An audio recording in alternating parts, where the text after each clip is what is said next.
actually incarcerated years back. People like Michael Imodu, people like Cbafemi Awolowo, they were held up in that place. Some people actually were also killed in that location. But eventually, something good is coming from something that historically will have been a negative for Nigerians.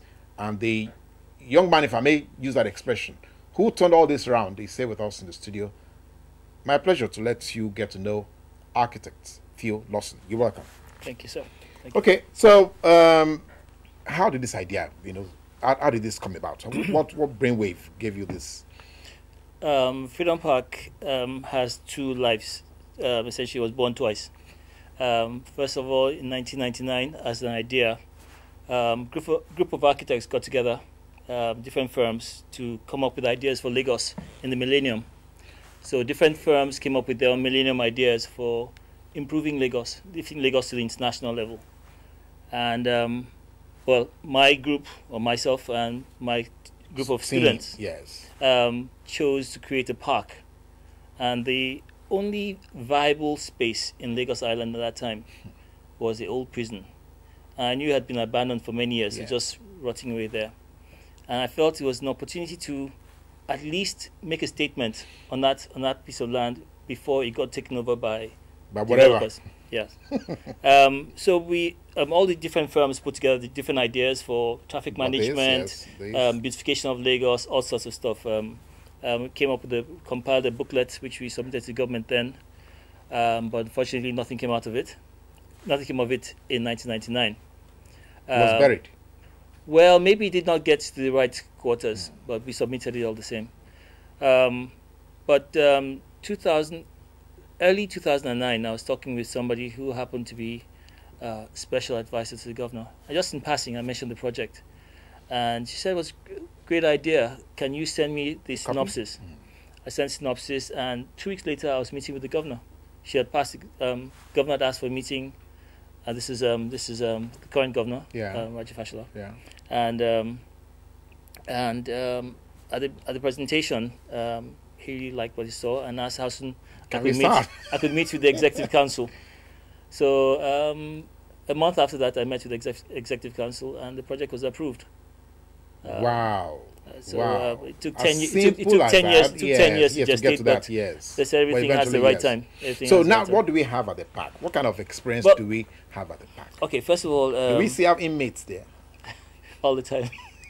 We have ghosts as well. But basically, the general idea for the prison was to try to capture the essence, the history. Well, while we're doing the research on the project, we found out there's so much history to it. And it was the first colonial prison. Yeah. It was established 11 years after Lagos was ceded to the British. That way back? Yes. So the prison was all of 150, 160 odd years old right now. So, okay, first of all, the earliest was built in 1872 in mud. They used mud balls and thatch houses. But the natives, or the Nigerians, who were then referred to as natives, kept on setting it ablaze, throwing fire over the fence and setting the place ablaze, because essentially it was established to suppress agitation for anti-colonial agitation. Yes. So basically, so the British got wise and imported bricks from England and built specially modern prison. They invested £16,000. That time. Translated. In the same year, they spent £700 on education in the colony. £16,000 to build that prison. Yes. So you can see the importance of that law enforcement or enforcement, or at that time. So for us was an opportunity to tell the story. Unfortunately, in the 70s, the whole project, the whole building, all the buildings of the prison were pulled down, apart from the fence. Yes. And at that time, it had been allocated to different developers. But I believe that coup after coup, delayed developments. And when we started the project, we found so many cranes and building equipment abandoned on site. Yeah, rusted away and everything. We also heard about Awolowo's curse. Awolowo cursed the place that would never be developed. So that's But the reason why I believe it's developed now is because we're telling Awolowo's story. Sorry, yes. Yeah, What happened in that place? Yeah. So what do visitors? What should they look forward to? I mean, it's not a tourist point in Lagos. Yeah. So what should attract us to come to Freedom Park? What we tried to do was operate on various levels. One was the historical level, where you come and try to capture some of the essence of the old, because what we did was put things where they were symbolically placed buildings with a link to the past. Okay. Like where the food court is. Okay. Was where the kitchen used to be. Okay. So where the records office it was, we put a museum. Okay. Where the stage is now used to be the gallows. Where they were killing people. Where they killed people. So there's a symbolic reference to coming on stage as an artist or as a musician to tell your bit, and with fear of being yonder. Killed. Yes. So basically, that was how the approach for the project. So there's a historical layer to it. Then we want to encourage artists, historians, poets, to come in to essentially to create an art space where people express themselves from prison to freedom. I mean, freedom of expression. It's about learning about our past and trying to translate the future.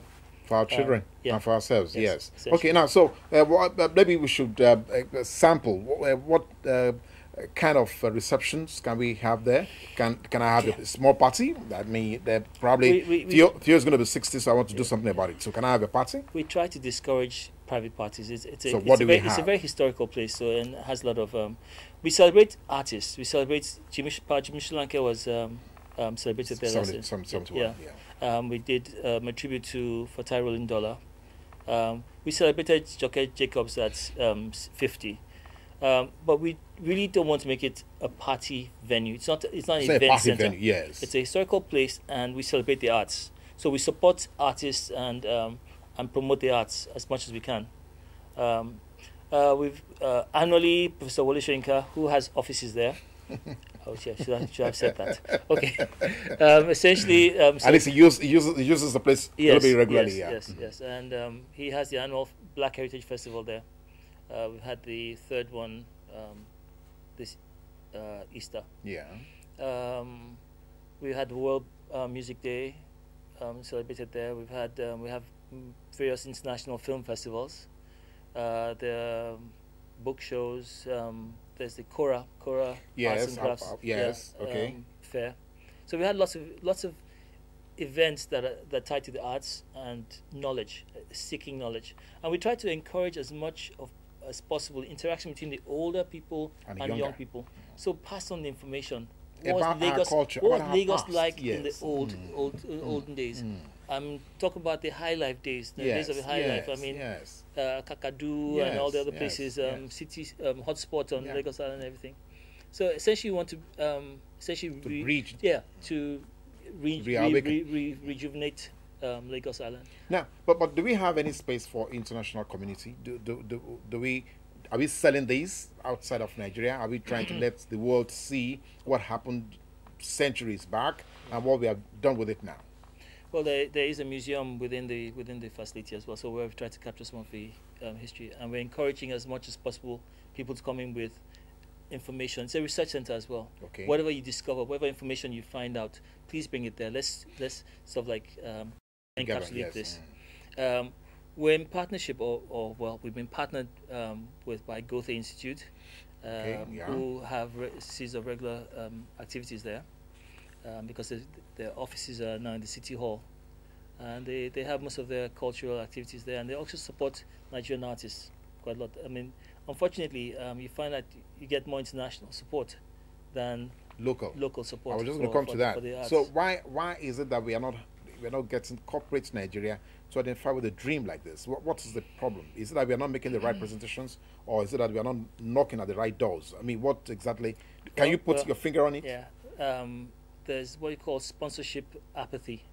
I mean, everybody has gone to beg for one thing or the other. I mean, we begged for every single thing, and right now there are about 20 proposals at any given minute on anybody's table. Sponsorship of, why am I say 20? Hundreds of proposals on the table. And so it's really like people, the sponsorship officer, people responsible for sponsorship, are probably overwhelmed right now. They can't place a value to any particular project. At this stage, Unfortunately, yes. unfortunately, I think they look for the easy way out. Let's sponsor hip hop and all the big hip hop concerts and this and that, because there's that immediate Attraction youth to it. attraction, youth appeal. Unfortunately, they're not looking at sustainability, the long term benefit of yeah. all this. All right, that has been Theo Lawson talking to us about Freedom Park. Freedom Park is right here on Broad Street. Broad Street. Yes. Yeah. So next time you're in Lagos, don't just look for the your masquerade. Look for Freedom Park. Thank you very much. Thank you very much, sir. Thank you. All right.